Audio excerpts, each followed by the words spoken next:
موطني. بعد ما اتحمل، مستحيل ما اقدر. دموعك غالية، العراق غالي، العراق وطن من قلب من روح. يعني لما نشوف الدمعة وتبكي للعراق والعراق يلعب في العراق في بطولة خليجية. واني اصلا مو عايشة بالعراق. الشعور اللي جاية زيارة بس للعراق حاليا. يعني اني مغتربة وجاية زيارة بس للعراق، ولهذا السبب. يعني كأنك زرعتي قلبك هنا ورحت هناك. هذا اللي يقول سلع قلبي شلع. بالضبط، يعني بحب ما اتحمل ابقى، يعني هاي اكمل المباراة. الشعور هو يقول موطني والسلام في الله. هاي الروح. ان شاء الله يفوزون اليوم ويفرحونا. ترجعين العراق؟ ارجع ردك الحنين. ابتسمي لانك عراقية. ابتسمي وافتخري. يعطيك العافية. ها هم دائما ابناء العراق. الإحساس والمشاعر هذه اللي تشوفونها لها أسبابها. العراق اللي حاليا نحن نعرفه فيه 40 مليون في العراق أو 41 مليون، لكن في ملايين مهجرة رايحين، هاجروا وراحوا واشتغلوا وتغربوا. العراق جاه ظروف ومآسي وأحزان وفرح وسعادة، تاريخ حضارة، حروب، قتل، تشريد. فالعراق اليوم من يجي بلاده يعرف ان انا قاعد اشوف بلادي قاعد تنهض مرة ثانية، فطبيعي كل واحد بيحس بهذا الشعور، بيحس ان انا ليش بلادي غير عن الدول الثانية؟ ليش الدول الثانية يفرحون ويستضيفون والناس يروحون لهم؟ طيب انا شو اللي ينقصني؟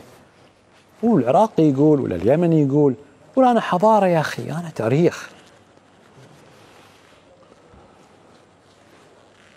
فلا تلومونهم لما يصيحون، لما يشوفون مشاعرهم هذه، لان الناس فقدوا الارض. ترى الموضوع مش بسيط ان المواطن ترى يطلع ويروح يشتغل برا يتغرب. في ناس ترى يتعبون، في ناس يفقدون الام والابو والاخ والاخت والزوجه والاطفال، يروحون عنهم بعيد. فطبيعي اليوم لما الوطن ينهض ينفض الغبار اللي عليه، طبيعي لما يتحدون ويعني تلاقي الاحزاب والطوائف والشعب ومعلش والسني والشيعي والمسيحي والكردي هاي كلهم مع بعض، حق وشو؟ فرحتهم فرحة وطن، مبسوطين مستانسين، قاعد يأدون، يشوفون الناس فرحانين فيهم. فطبيعي اليوم يفرحون.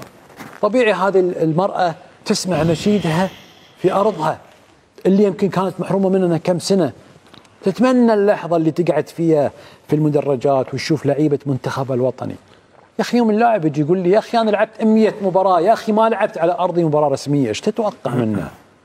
أكيد بيفرحون، بيستانسون، بيصيحون، مشاعر جياشة عندهم. فاللي أنا أشوفه اليوم شيء حلو إن هذه الأرض أصلا لازم إحنا نوقف معاهم، لازم، هذا واجب.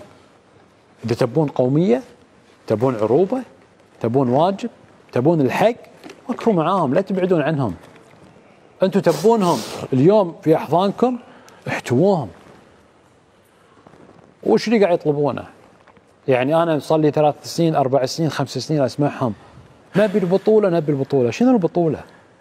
بطولة كرة قدم، بطولة كرة قدم، وجمعت لكم هذه الأمة كلها من قبل لا تبتدي البطولة، من قبل لا يسوون حتى هذه الملاعب الجميلة اللي قاعد نشوفها، والناس يقولون لكم تعالوا يا أخي، تعالوا نرجوكم، تعالوا نتوسل إليكم، تعالوا. بعضهم فقد الأمل فينا، وبعضهم قال لا احنا عندنا إصرار نجيب الخليجيين عندنا. نسمع الأخ محافظ البصرة أسعد العيداني يقول احنا طالبنا وزارة الداخلية ورئاسة الوزراء أن يفتحون لنا الحدود مع أشقائنا. افتحوا الحدود، الشعوب جو، الخليجيين جو بكل بساطة. هذا احنا موجودين في العراق ومستانسين وفرحانين، وشعب اللهم لك الحمد يأكلنا ويشربنا ويهدينا ويبتسم لنا ويفتح لنا البيبان والله يا جماعة الخير، احنا أرجع وأقول هذه رسالتنا احنا، هذه ما فيها مبالغة. ما في أي مبالغة في كلامنا، الناس هذول يبوننا حواليهم. يا جماعة الخير، الأرض هذه لو احنا تبينا معاهم فترة بيشتغلون في البنية التحتية، بيشتغلون في الفنادق، في الجسور، في الأنفاق، بيشتغلون في البلد، لأنهم بيشوفون بلادهم قاعد تنهض، بيشوفون الناس قاعد بيجونهم، بيصير في سياحة، في تجارة، في علم، في ثقافة. ترى هذول كانوا أصلا في الأساس هم هاي حياتهم. البصرة في السبعينات كانت تنذكر في المسلسلات وفي التاريخ بلد سياحة، بلد اقتصاد، بلد تجارة. أشياء وايد ترى احنا نمتلكها في حياتنا هي أساسها من عندهم. مهندسين، مثقفين، علماء، مهد العلماء، يسمون هذه الأرض مهد العلماء. ليش احنا نبعد عنهم؟ نختلف، طبيعة الحياة في اختلاف بيني وبينك، الأخ يختلف مع أخوه، لكن ما أبعد قد ما أقدر، ما أبعد قد ما أقدر، أجر صوبي لا يجرون صوبهم.